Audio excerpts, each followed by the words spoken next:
남들과는 다른 차원이 다른 수익을 낼 수 있는 방법에 대해서 소개를 해드리려고 합니다. 그게 바로 뭐냐면요, 대형 평수 아파트 경매입니다. 대형 평수 아파트를 하실 때는 건축 연도가 최소한 15년 정도 이상 된 아파트들을 도전하시는 게 맞습니다. 왜냐면요, 무려 1억 7천만 원 정도의 시세 차익을 낼 수가 있는데요. 결국에는 명도의 끝은 뭘까요? 자, 명도 협상을 할 때 팁을 하나 드리자면 알려줘야 되겠지. 좀 알려주는 게 좋겠지.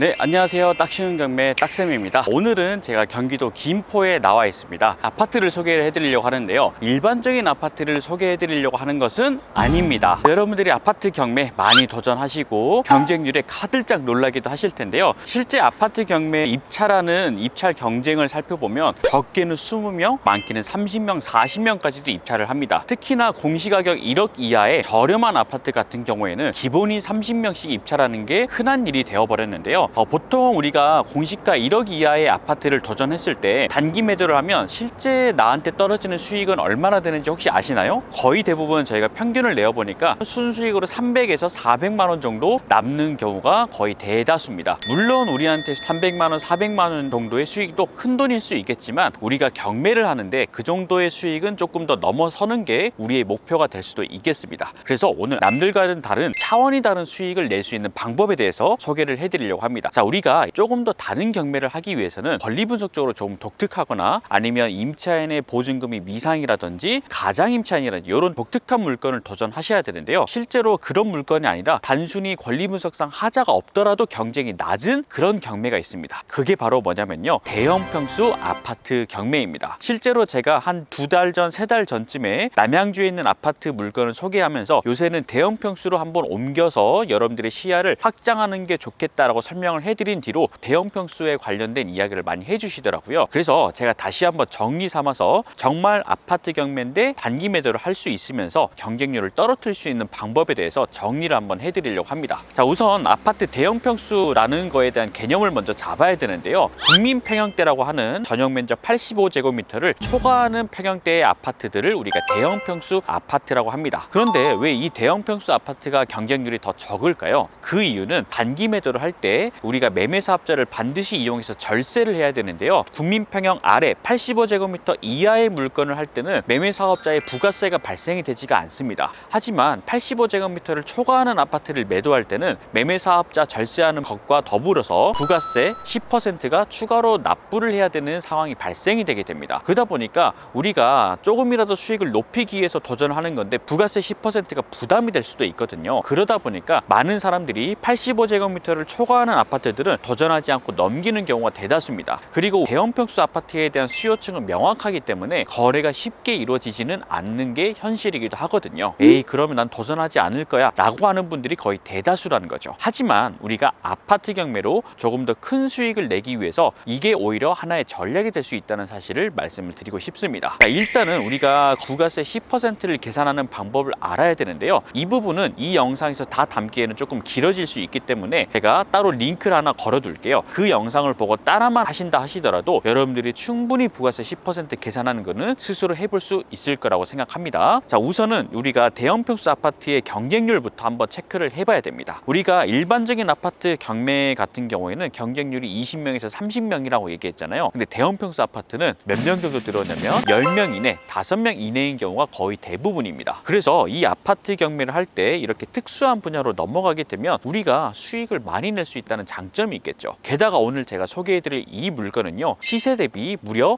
1억 7천이나 유찰되어 있기 때문에 시세 차익을 낼 수 있는 그 폭도 충분히 안전마진이 확보되어 있는 물건이라고 보시면 되겠습니다. 실제로 대형 평수 아파트인데 시세 대비 1억 7천이나 저렴하게 진행되는 물건은 거의 잘 나오지가 않거든요. 그래서 오늘 소개해드리는 이 물건에 대해서도 공부를 한번 잘 해보시고 도전이 가능하시다면 도전해보는 건 어떨까 싶습니다. 우선 어떤 물건인지 궁금해하실 것 같아서 사건 번호부터 알려드리도록 하겠습니다.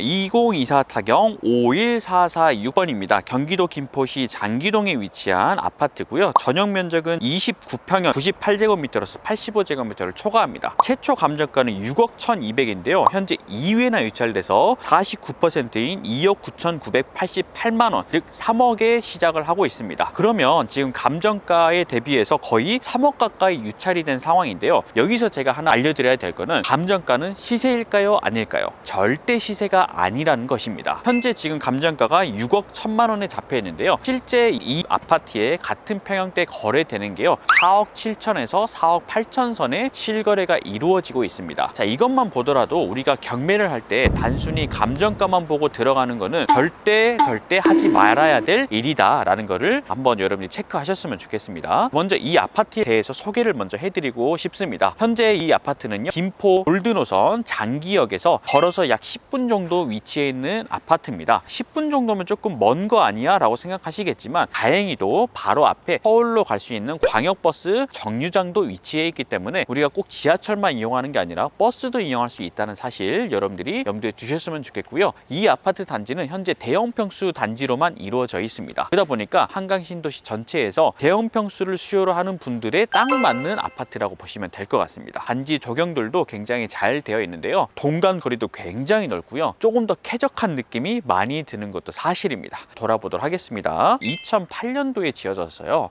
신축 아파트가 아니네 하고 넘어가실 수 있겠지만 오히려 대형평수 아파트를 하실 때는 건축 연도가 최소한 15년 정도 이상 된 아파트들을 도전하시는 게 맞습니다. 왜냐면요, 우리가 건물분 10%에 대한 부가세를 납부할 때 건물분이잖아요. 그러면 우리가 건물에 대한 감가상각이 충분히 이루어지면 이루어질수록 부가세는 더 낮게 나올 수밖에 없거든요. 그러면 우리가 대형평수를 하실 때 단순히 신축 아파트가 아니라 오히려 조금 더 오래된 구축 아파트로 갈수록 건물분 10%가 더 조금 나올 수 있다는 사실을 팁을 하나 드리도록 하겠습니다. 그래서 지금 우리 물건은 거의 17년 가까이 됐기 때문에 충분히 10% 부가세 부분은 더 저렴하게 나오지 않을까 싶습니다. 우리 물건의 매물들을 한번 살펴보면 4억 8천, 4억 9천, 5억대에 다양하게 나와 있는데요. 실제 거래되는 것들은 지금 4억 7천에서 8천 선에서 이루어지고 있습니다. 그 다음에 대형평수 아파트 같은 경우에는 거래량이 생각보다 많지 않을 수 있어요. 하지만 이 아파트 같은 경우에는 대형평수가 전체 장기동에서 많지 않기 때문에 수요가 명확하다고 했잖아요. 실제 그래서 올해에도 여러 건이 거래가 되고 있고 작년에도 계속해서 거래가 이루어지고 있는 걸로 보아서는 우리가 이 아파트를 통해서 단기 매도까지 충분히 가능하다라는 것을 확인할 수가 있습니다. 대형평수에 있는 아파트 같은 경우에는 4인 가족 넘어서는 5인 가족까지도 충분히 거주할 수가 있기 때문에 주변에 초등학교나 중학교, 고등학교가 있는 것들이 중요하겠죠. 그래서 실제 우리 아파트 주변에는 초등학교, 중학교, 고등학교가 고루 분포가 되어 있기 때문에 그런 부분도 걱정이 없으실 것 같습니다. 우리 아파트의 또 장점은 뭐냐면요, 도보로 10분만 걸어가면 장기역이 있다고 했잖아요. 당연히 역세권이기 때문에 상업지역으로 이루어져 있어요. 신도시 같은 경우에는 상업지역이 한 군데로 밀집되어 있는 경우가 많은데 그 상업지역에서 멀어지면 멀어질수록 아무래도 인프라가 떨어질 수밖에 없는데요. 이곳은 그런 인프라까지 모두 누릴 수 있기 때문에 장점이라고 볼 수가 있겠습니다. 그런데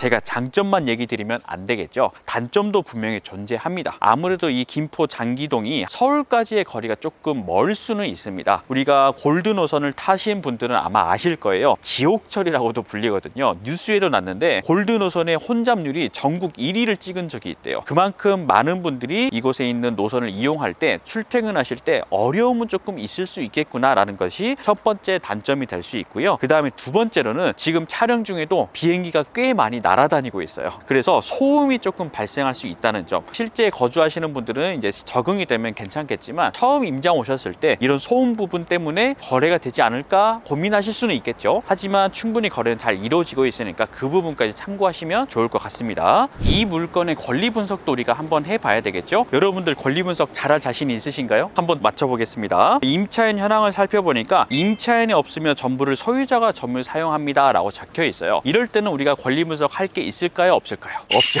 네, 맞아요. 임차인만 대항력이란 걸 가질 수 있지 소유자가 살 때는 전혀 대항력을 가질 수 없다라는 거를 제가 설명드리고요. 건물 등기 밑에 근저당권 설정이 여러 개가 되어 있지만 당연히 경매로 낙찰을 받게 되면 모든 권리는 소멸하고 삭제되는 권리들이기 때문에 우리가 걱정하지 않으셔도 되는 깔끔한 물건이다 라고 생각하시면 되겠습니다. 이쯤 되면 소유자가 점유할 때는 명동 명도가 어렵지 않을까요? 생각하시는 분들도 계실 것 같아요. 실제로 명도 난이도가 소유자가 점유할 때 또는 임차인이 점유할 때 아무도 살지 않을 때 이렇게 세 가지 경우를 나눠볼 수 있는데 아무래도 이 중에서 가장 명도 난이도가 어려운 거는 소유자가 점유할 때가 맞긴 맞습니다. 그런데 결국에는 명도의 끝은 뭘까요? 이사비를 얼마나 주고 나갈 거냐 이걸로 결국 도달을 하게 되더라고요. 그런데 우리 낙찰자 입장에서는 이사비를 조금 주고 싶고 나가는 사람들은 많이 받고 싶고 이거의 절충안을 찾는 과정이라고 보시면 되는데 이런 부분에 대한 협상 과정은 수업 시간에 다 알려드리고 있으니까 여러분들이 그러면 안 되겠지. 알려줘야 되겠지. 좀 알려주는 게 좋겠지.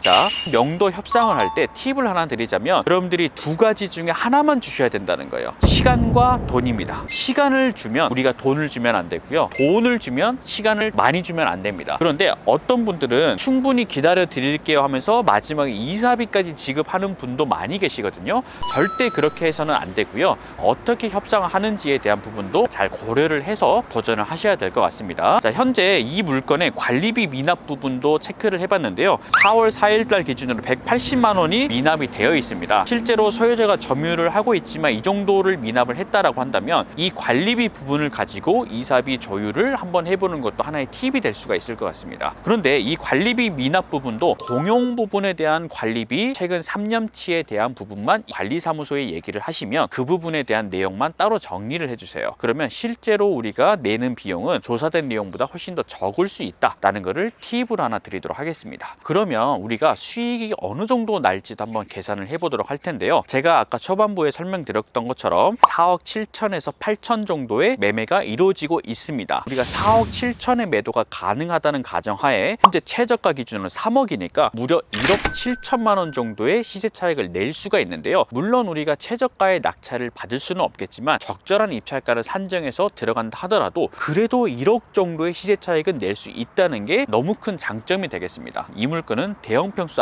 아파트인데다가 경쟁률로 줄어들 수 있고 거래도 잘 되지 않을 거라고 생각하는 선입견 때문에 입찰 경쟁이 낮아질 거거든요. 그래서 여러분들이 앞으로 아파트 경매를 하실 때는 이왕이면 대형 평수 아파트 그리고 건물부 10% 부가세까지 계산해서 도전하신다면 충분한 시세 차익을 낼 수 있을 걸로 예상이 됩니다. 이렇게 권리 분석도 깔끔하고 대형 평수 아파트로 경쟁 없는 물건을 어떻게 도전하는지에 대해서 자세하게 설명을 좀 해드려 봤습니다. 어떠신가요? 좀 매력이 느껴지시나요? 사실 이런 아파트 경매를 할 때도 더 다양한 스킬과 기술들이 있는데요. 이런 부분은 저희가 또 경매 실전반에서 많은 것들을 노하우를 또 알려드리고 있습니다. 단순히 물건 검색만 하고 시간만 보내고 도전해볼까 말까 고민만 하는 시간에 다른 분들은 실제로 낙찰받고 수익을 내는 분들이 정말 많이 계십니다. 여러분들이 하나라도 더 도전해보고 시작해보시는 건 어떨까 싶습니다. 저는 다음번에 더 좋은 영상으로 찾아뵙도록 하겠습니다. 감사합니다.